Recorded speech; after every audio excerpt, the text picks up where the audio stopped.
Hello learners, कैसे हैं आप सब। आई होप आप सब अच्छे होंगे। शिक्षा एक नया सवेरा में आपका स्वागत है। बच्चों, आज हम एक कहानी पढ़ेंगे।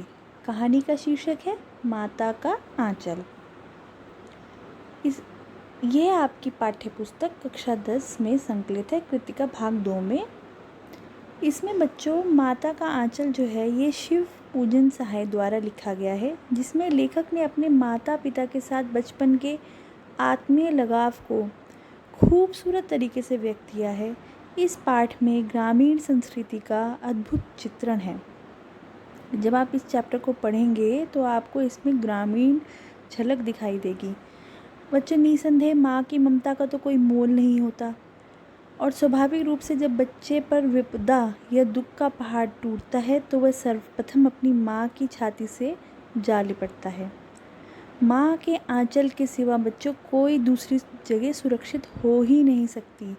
प्रस्तुत पाठ में भी लेखक का सबसे ज़्यादा और प्रिय जुड़ाव जो था वो अपने पिताजी के साथ था, परंतु जब लहूलुहान होकर रोता हुआ घर पहुंचता है बच्चा, तो उसकी माँ से जाकर वह लिपट जाता है और ख़ुद को माँ के आंचल में सुरक्षित महसूस करने लगता है।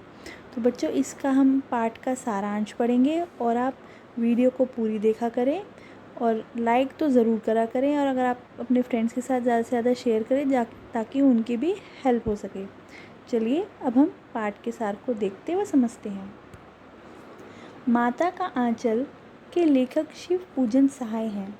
दरअसल माता का आंचल शिव पूजन सहाय के सन 1926 में प्रकाशित उपन्यास देहाती दुनिया का एक छोटा सा अंश या भाग है। इस कहानी में लेखक ने माता पिता के वात्सल्य, दुलार व प्रेम, अपने बचपन, ग्रामीण जीवन तथा ग्रामीण बच्चों द्वारा खेले जाने वाले विभिन्न खेलों का बड़े सुंदर तरीके से वर्णन किया है।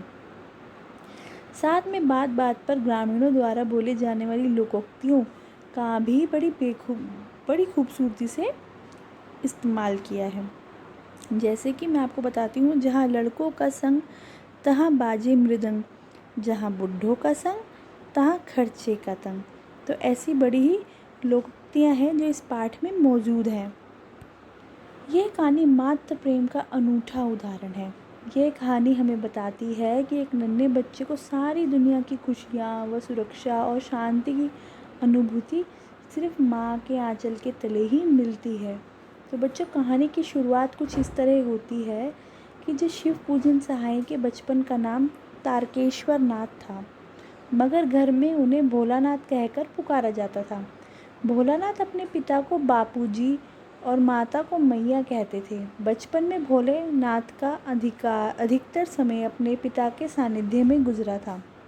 वो अपने माता पिता के साथ ही सोते, उनके साथ ही सुबह जल्दी उठकर स्नान करते और अपने पिता के साथ ही भगवान की पूजा अर्चना करते थे।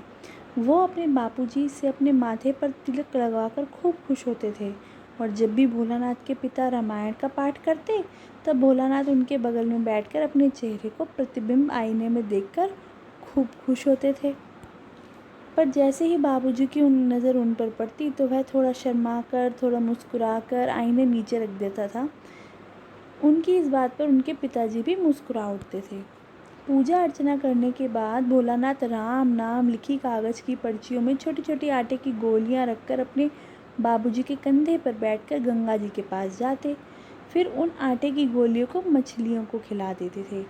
तो बच्चों, इसमें ग्रामीणता की झलक दिखाई गई कि ग्रामीण जो ग्राम के लोग होते थे वो कैसे अपनी आस्था रखते थे। उसके बाद वो अपने बाबूजी के साथ घर आकर खाना खाते। भोलेनाथ की माँ उन्हें अनेक पक्षियों के नाम से निवाले बनाकर बड़े प्यार से खिलाती थी। मतलब तरीके से बच्चों को जैसे बहला फुसला कर खिलाया जाता है वैसे खाना खिलाती। भोलेनाथ की माँ भोलेनाथ को बहुत लाड प्यार करती थी। वह कभी उन्हें अपनी बाहों में भरकर खूब प्यार करती, तो कभी उन्हें ज़बरदस्ती पकड़कर उनके सर पर सरसों के तेल की मालिश भी कर देती।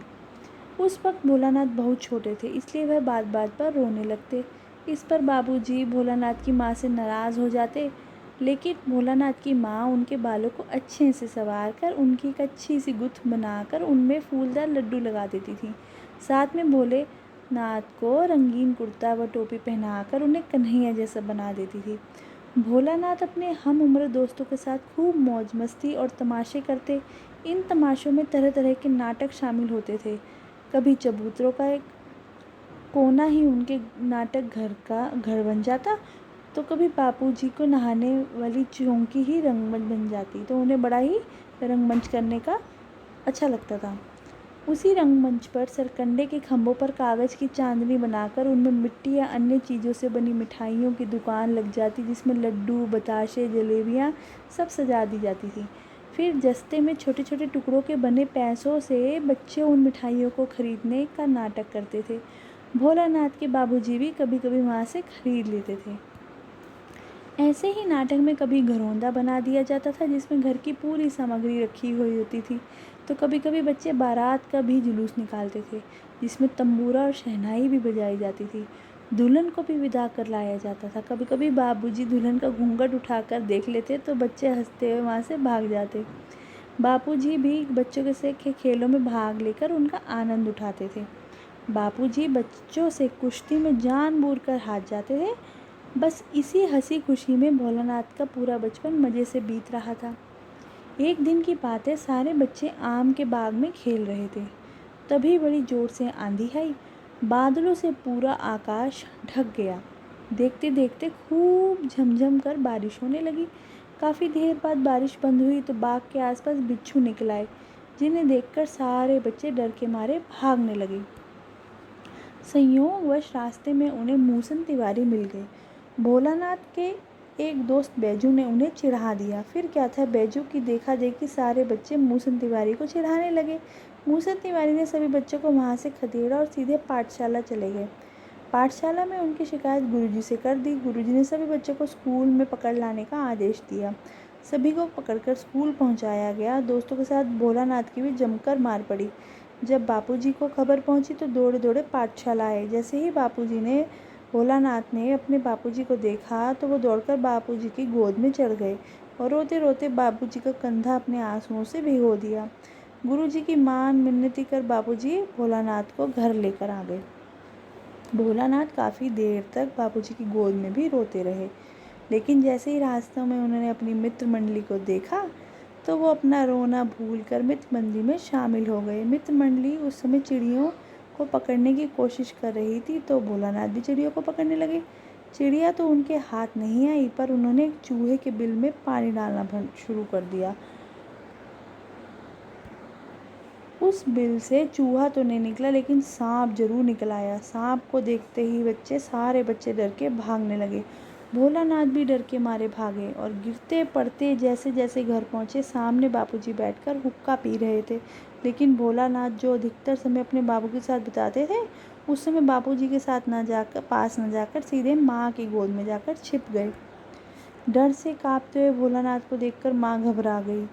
माँ ने भोलानाथ के जख्मों की धूल को साफ कर उसमें हल्दी का लेप लगाया। डर से घबराए भोलानाथ को उस समय पिता के मजबूत बाहों के सहारे व दुलार के बजाय अपनी माँ का आंचल बच्चों ज़्यादा सुरक्षित व महसूस लगने लगा। तो बच्चों, इसमें यही होता है कि जो भोलानाथ अधिकतर अपना समय अपने पिताजी के साथ बिताते थे, लेकिन जब मुसीबत के वक्त उन्हें अपनी माँ ही नज़र आई, तो माँ का आंचल ही उन्हें सबसे ज़्यादा सुरक्षित महसूस हुआ। आई होप आपको ये वीडियो अच्छी लगी होगी। अगर अच्छी लगी है तो प्लीज़ लाइक द वीडियो। अगर आप न्यू हैं तो चैनल को सब्सक्राइब करें। Thank you and have a nice day.